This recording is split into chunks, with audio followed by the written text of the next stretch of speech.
More than 40 children aged between 8 and 12 are attending the camp. It's aimed at outlining practical ways of dealing with the disease while also reminding them they are not alone. Yes, I'm enjoying camp and having a good time and learning things. Well, it's to give the children an opportunity to get together, learn about their diabetes and how to manage it, meet some other people with diabetes, feel they're not so isolated. The information sessions are kept short, allowing plenty of time for fun. Players from the Newcastle Knights gave the children some rugby league tips before the young students tried their hands at archery. Diabetes educator Angela Blair says the camp provides an important break for both the children and their parents. This is taking them away, getting them together. They learn off each other, they learn off us. We have staff that have diabetes that they can learn off too. Emma Siossian, NBN News.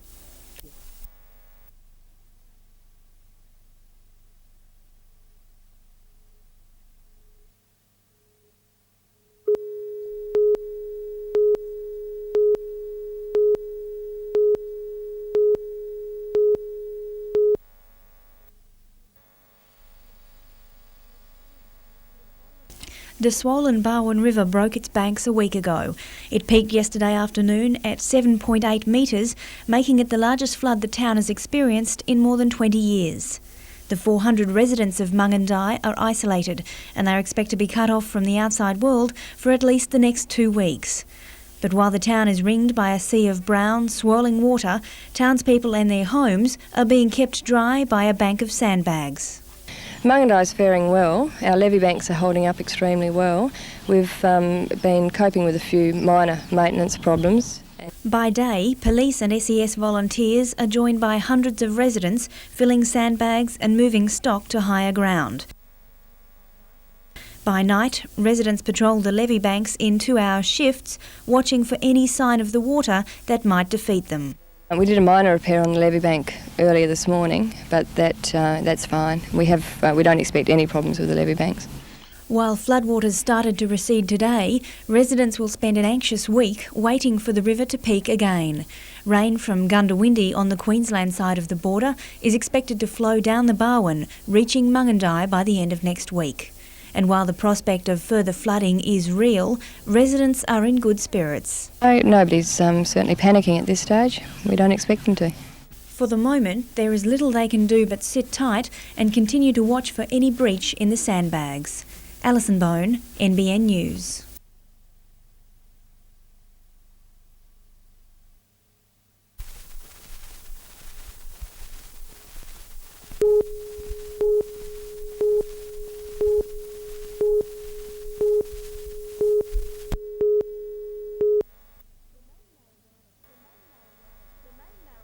The main marijuana crop in the Wattican forest was found by a bushwalker on Sunday.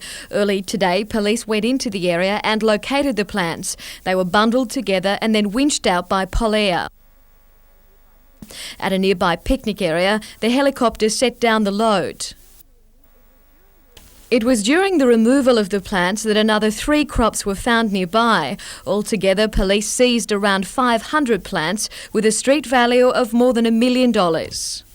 They're certainly full-grown and very, very healthy plants. Detective Sergeant Jeff Wright has worked with the drug squad for more than 20 years. In that time, he says he's never seen plants with such sizable stems. They were almost ready for harvesting. The owners had gone to considerable trouble with the crop. A large area had been cleared and fenced and the plants had been regularly fertilised. The site was also booby-trapped. We did find 7 rabbit traps there in the area and that is very disturbing. The area where these plants were found is around 1.5 kilometres from the roadway. It's so difficult to get into that at times the officers involved in this operation had to crawl on their hands and knees to get through the scrub to reach the crop. The effort for just the police alone to get in there, and let alone taking fertiliser and all the other commodities that they've taken in there, they've certainly put a lot of effort into it. The plants will be certified as marijuana tomorrow and then destroyed. Police are continuing to search for those responsible. Jodie McKay, NBN News.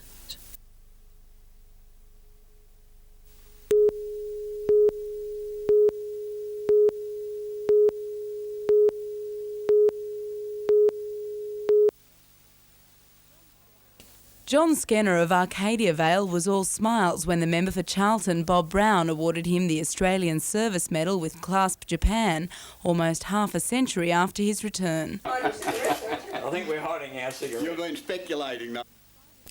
In spite of his joy, Mr Skenner says he's lived with anger for years over the lack of recognition his battalion was given for their service in occupied Japan. He says this is the first appreciation the government has shown and that the public is largely unaware of the sacrifices made by World War II diggers. No one's really known what the BCOF, I was talking to someone the other day and someone was talking to someone, and they said, what does BCOF stand for? They didn't have a clue. British Commonwealth Occupation Forces, Australian contingent. Mr Skenner spent 355 days in an army camp 3 kilometres from Hiroshima, just a year after the atomic bomb devastated the city. He says at the time he knew nothing of the dangers of radiation. We didn't know the dangers. No one knew the dangers. The government never tells you what the dangers were. After years of lobbying the government for recognition for his battalion, Mr Skenner says he can finally rest, satisfied that the sacrifices he made as an 18-year-old in war-torn Japan were appreciated. Laura Saperstein, NBN News.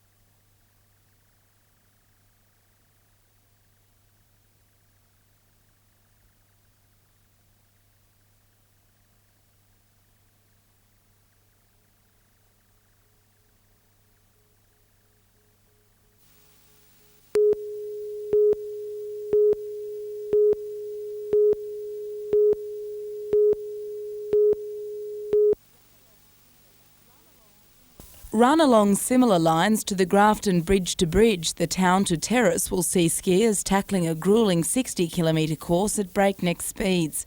Organisers say the course from Newcastle Harbour to Raymond Terrace and back will provide plenty of bird's-eye vantage points. In this situation, you'll be able to see the boats start, the boats finish. You've got many places along the course from basically Raymond Terrace to here where you can see the hot boats actually reaching the top speeds of in excess of 100 miles an hour. The course is expected to test the versatility of skiers with the rougher waters of Newcastle Harbour, a contrast to the smoother stretches further north. Conditions are looking good for the event, which starts tomorrow morning, but competitors have their fingers crossed that the winds will stay at bay. With the westerly winds, hopefully the winds will swing around or come in from from the southerly or something like that, or southwest, and will be ideal water. The ideal conditions would be no wind with glass water, but you can't always have that in the harbour. With 70 boats already lined up, organisers have had to turn away further hopefuls. And if all goes well on the day, it's thought the event will become an annual feature of the Australia Day long weekend. Laura Saperstein, NBN News.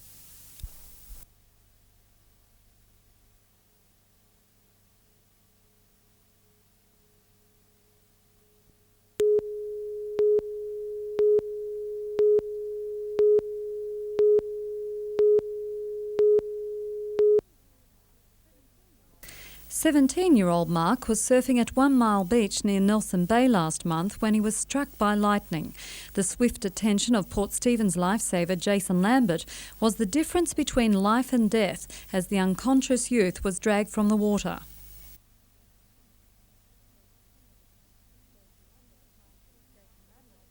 Jason Lambert applied CPR for almost 15 minutes before the young surfer was revived and was rushed to the John Hunter Hospital by Westpac Rescue helicopter. If people out there can spare the time, they should learn how to do CPR. It's a very important skill. Today, Mayor Cole O'Brien brought the pair together for the first time. The Mayor praised the lifesavers' effective use of CPR and emphasised the life-giving value of first aid CPR techniques. Mark had just a few words to say about the whole event.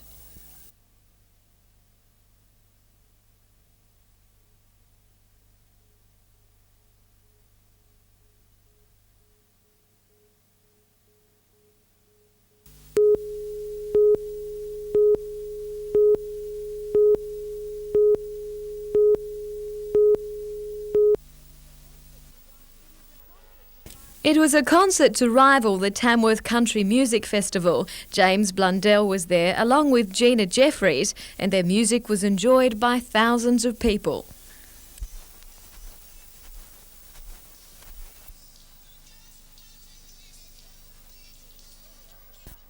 Earlier, in front of the city's art gallery, proud Australians were naturalised and Newcastle's Citizen of the Year congratulated. Pat Callaghan has assisted the disabled in finding work and was the first female director of the local Chamber of Commerce and Industry. She's also a strong supporter of the Hunter Symphony Orchestra, and this mover and shaker has definite ideas about Australia and its future.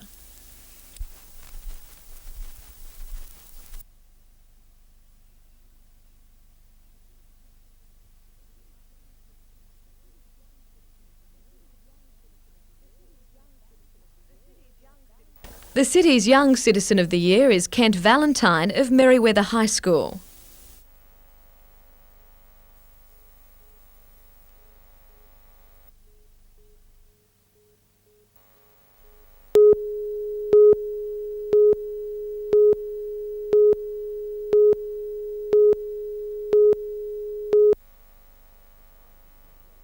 The Breakers went into the semi-final the underdogs again, and again they proved reputations mean little. While initial raids didn't pay off, an Adelaide infringement in the box gave Stephen Hickman a chance at the lead. 1-0, but there was more to come into the 41st minute, and Scott Thomas took a neat pass and slammed it into the back of the net. Thomas has been making the most of his chances, and another young gun also likes to impress. Harry James is creating a name for himself, scoring in the dying moments.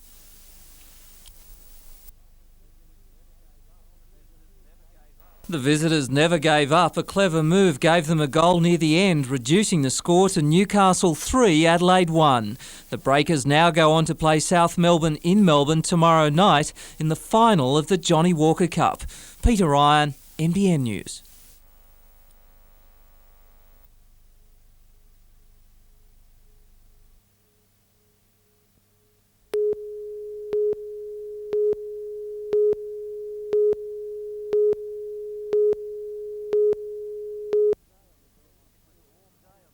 It was a warm day on the Belmont course. Putting for a birdie, Tasmanian Paul Marshall certainly wasn't feeling the heat. 204 players hit off today in one of Australia's feature amateur tournaments, and for day one at least, the Aussies were proving to be on top. Tasmanian Brett Partridge hit a smooth 67 to lead with 2 days to go. Players like Great Britain's Wilson, Home and Edwards and American Kent Richardson are 6 off the pace. Jones and Halleck are on 68. Kinross from Foster is 1 shot back.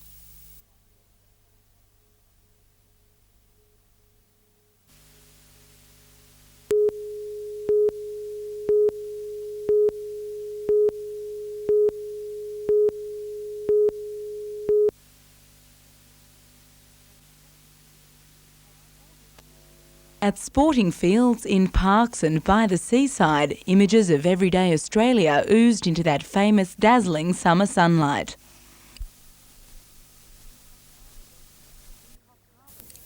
In Coffs Harbour, the smells of breakfast bangers and cups of tea brought thousands swarming to the jetty foreshore. At Casino, residents also slapped some of that world-renowned local beef on hot plates, while in Lismore, revellers put on a patriotic air for the more sombre occasion of the flag-raising ceremony.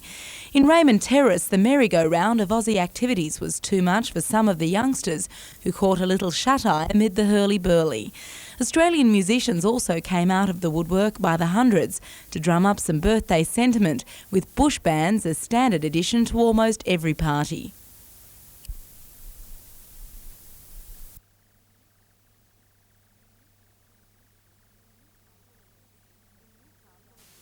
In Newcastle, a musical spectacular rivalled the Tamworth Country Music Festival, with James Blundell and Gina Jeffries singing the sounds of Australia.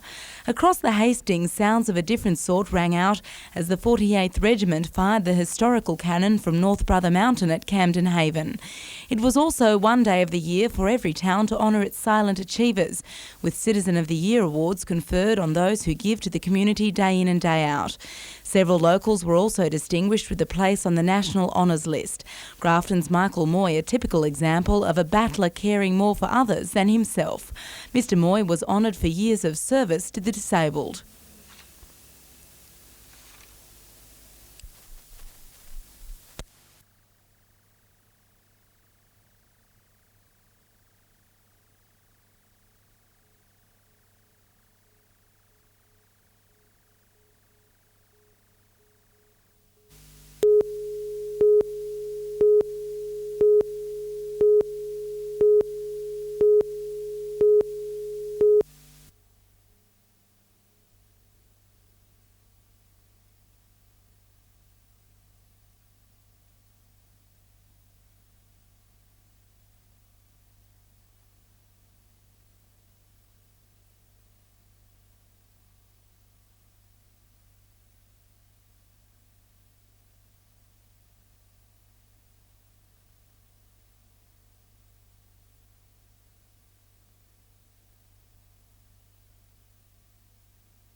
The city armed itself for a major invasion with a flotilla of warships lurking ominously on still green waters. But the invaders could not be stopped. Bodies littered the foreshore as a gaggle of rampaging Vikings took no prisoners. But apart from their murderous tendencies, the Vikings say they're really not a bad bunch. What sort of folk are Vikings? Vikings, so they're a nice lot really once you get to meet them, you know, like you get friendly with them, buy them a few beers and you get on the right side of them. They seem a little bit violent, the ones over here. Oh, they're actually brothers. Warring clans? They're actually good mates, you should see them when they're angry at each other. Some of the crowd looked on perplexed at the unsociable behaviour, but most were diverted by the unceasing activity on other fronts. With just a little of that infamous ingenuity, the scouts brought abseiling and rock climbing to a dead flat place. And the boys proved their versatile talents more than once, one in particular finding more than a single use for the climbing tower. Come right down and check out all the chicks over there. Even the pressures of business didn't cause a pause in the program. The massive Hyundai trader cruising casually past to its dock as the revelry continued about it unabated. Laura Saperstein, NBN News.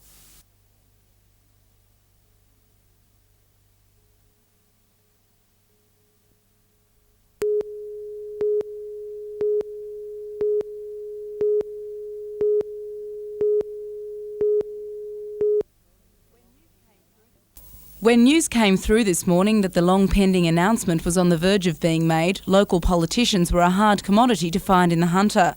Not expecting the news at least till tomorrow, many local politicians had jumped ship for one last holiday before swinging into full-tilt campaign mode. Even Labor's trustee of the marginal seat of Patterson, Bob Horne, was caught off guard. I'm driving along the highway to go to a public meeting and you rang me to say, hey, do you know the Prime Minister's going to call an election? You know, they never tell you. It didn't take long for the political rhetoric to begin flowing freely though. Liberal candidate Bob Baldwin already limbering up for a long verbal assault on his opposition over the next 35 days. It's about time the people of Patterson can respond to their taunts that they're sick of being taken for granted by Paul Keating and his local member. It's time they want action up here. Laura Saperstein, NBN News.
The home side went ahead in the 22nd minute when Paul Trimboli crossed for Kiwi international Vaughan Coveney, who made no mistake.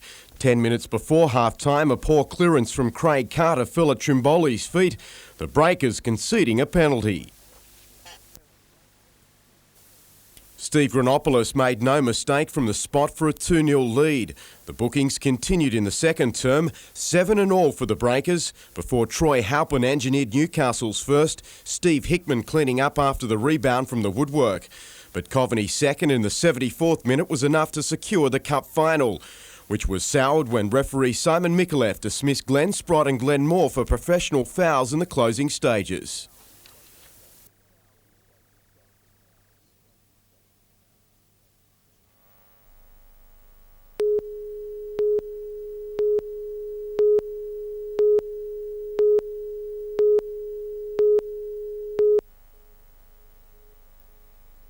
Travelling at speeds of more than 200 kilometres an hour on water can cause problems, and it did for defending champion Nick Ames and Chris Kuznetsov, who were unable to complete today's event.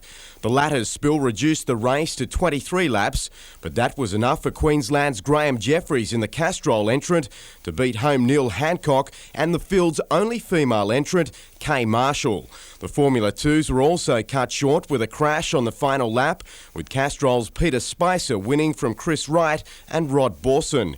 Meantime, around 300 swimmers ranging in age from 9 to 81 contested the Cross the Harbour swim from Stockton to Queen's Wharf. Olympic hopeful Joe Mitchell started a clear favourite and didn't disappoint, completing the 750-metre swim in a record 7 minutes and 8 seconds, despite losing his way. The race is a good race, except I can't figure that current out. It really sweeps you at the end, and maybe I can work on that next year. The women's event was a lot closer, with a three-way tussle turning into a two-swimmer scrap which had everything. After the push and shove, the judges declared it a dead heat between Madeline Phillips and Kim O'Sullivan.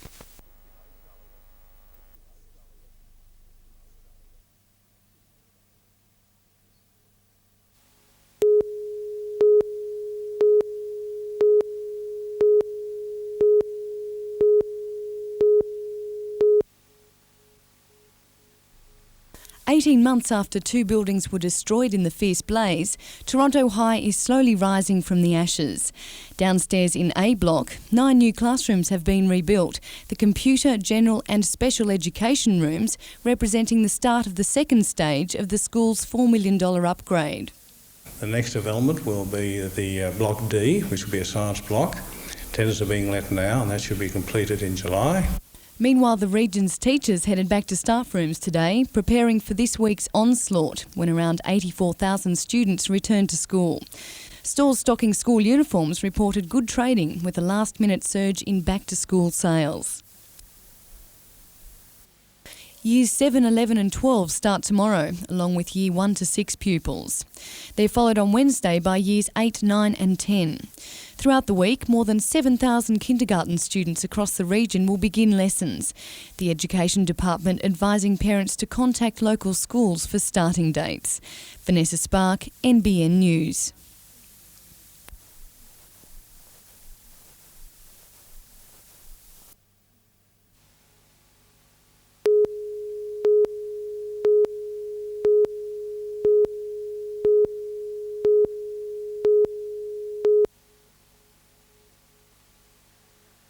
Three days on, Dr. David Parker says his blood is still boiling over the incident.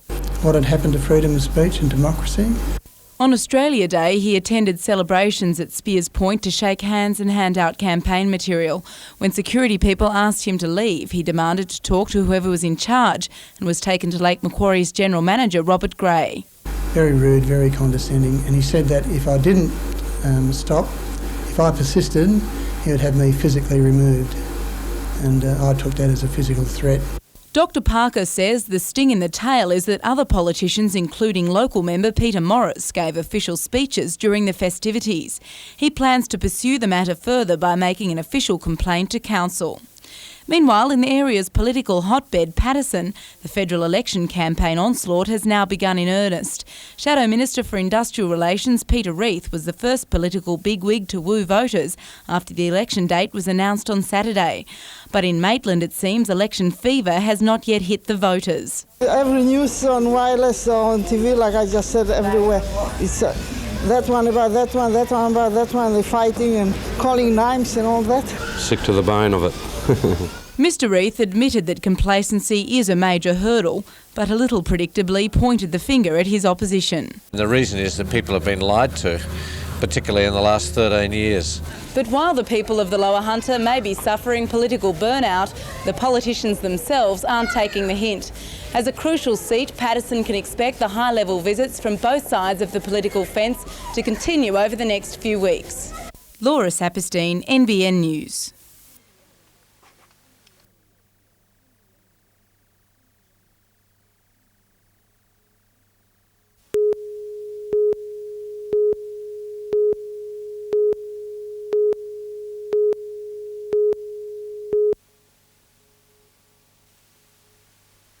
At 10 o'clock this morning, the smell of smoke still hung heavily in the air at the service entrance to David Jones.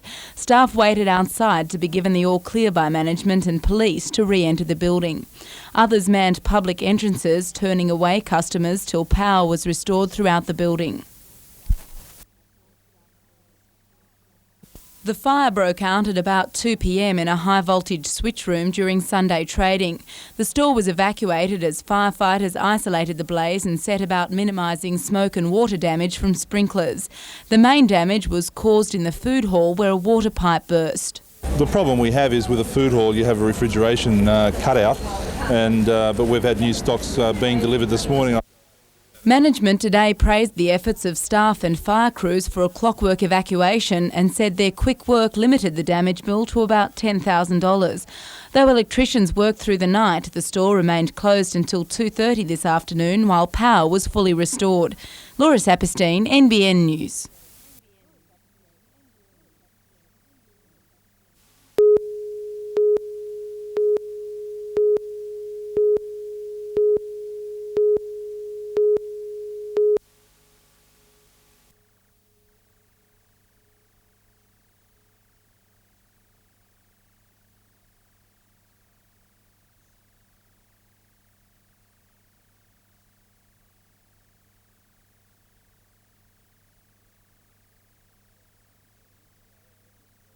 Yeah, definitely. This is all new to me. I'm looking forward to it. It's going to be a challenge.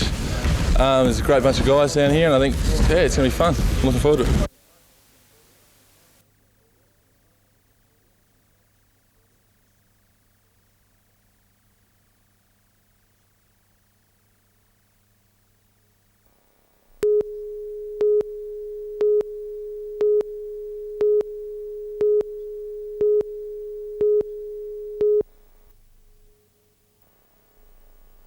At first glance, it seems like a simple issue. The aspiring politician believing he's the victim of Big Brother mentality, council seeing the candidate's behaviour as bad taste. I'm the duly authorised officer of council who has been delegated authority from council to determine or authorise what will happen in our parks, and I didn't believe it was appropriate for Australia Day. The Australia Day committee objected to it, and as a result I wasn't prepared to give Dr Parker approval. But the implications are far more profound, their roots embedded in our most fundamental law. A string of High Court cases over the past 6 years decided that governments no longer have a free hand to limit the public's right to speak out. And essentially what it says is that, particularly in the context of political discussion, that there are great limits imposed upon what government can do to shut political debate down. That means the Lake Macquarie City Council may have infringed Dr Parker's rights when it threatened to eject him from the park. Though most would think that local authorities have the power to determine what goes on public lands, that isn't the entire story. Councils derive their powers from the state government through the Local Government Act, and those laws are in turn limited by the overriding law in the federal constitution. Law experts warn that councils now have to be very careful in this area. Public spaces are key venues for, if you like, the economy of ideas and political debate to occur in. So clearly this issue does come up for councils across the board as the occupier and controller of public venues, and I think they need to be aware of it. As for Dr Parker, he's considering whether to take the matter further. Laura Saperstein, NBN News.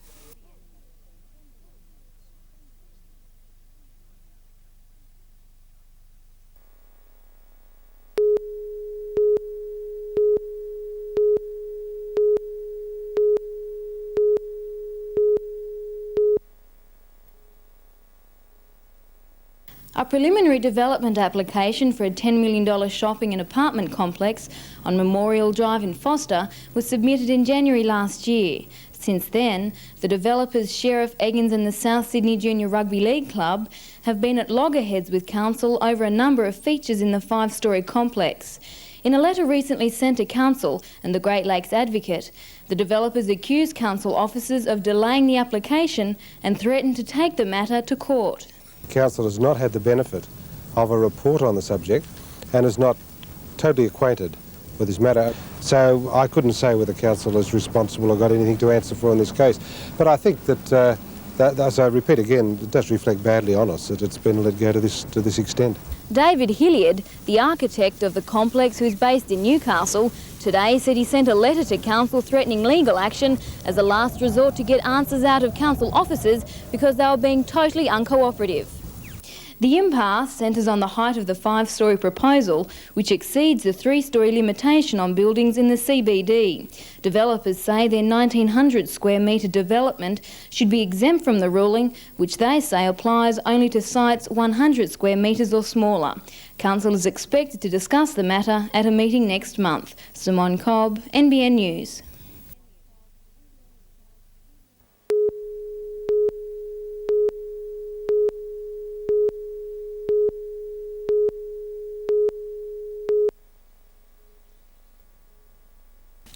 Jeanette Rothafel has long been involved with space research and, in addition to her teaching position at Curry High School, is president of the Australian International Space School. She's had extensive involvement with NASA and written books on Andrew Thomas, the Adelaide astronaut heading the Space Shuttle mission in the United States this May. As if to reward her hard work, Andrew Thomas has now invited her to the shuttle's launch. He knows that I'm motivated towards space education. I think that's the reason I've been given a very, very welcome invitation. For Jeanette, it was something of a dream come true. It was like Cinderella being able to go to the ball, something that you've always wanted to, not dared ask for, but you're given that privilege anyway. Through Jeanette's good work, Curry High School has now also become the only school in the state chosen to take part in an international environmental monitoring program run by NASA. A research team of about 15 students has been selected for the project.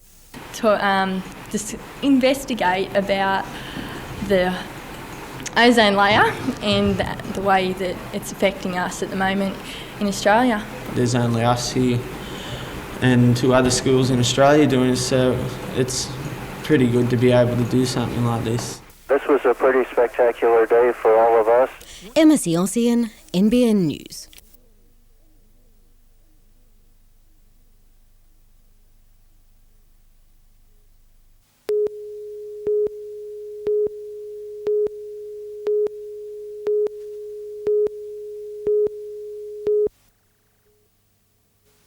With crewman Jeff Jordan, Newcastle's Chris Russell's new boat, Blazing Bacon, dominated the World NACRA 5.8 metre championships on Lake Macquarie. Chris won 6 heats in the 7-race series and led in the other only to be hit by a gear failure. In hockey, Tamworth's Matthew Smith entrenched himself in the Kookaburras lineup last year. Matthew was part of the side that won the 4 Nations Challenge in Atlanta and the 6 Nations Tournament. He was later named the New South Wales Hockey Player of the Year. And karate's Warren Tressiter is the last of the 12 finalists and showed amazing courage in winning gold at the World Karate Championships in Japan. After breaking his jaw, Warren went on to beat 64 of the sport's best to take out the kata division. The winner of the NBN St George Bank Sports Star of the Year award will be announced during a live telecast from NBN Studios from 8:30 on Saturday night.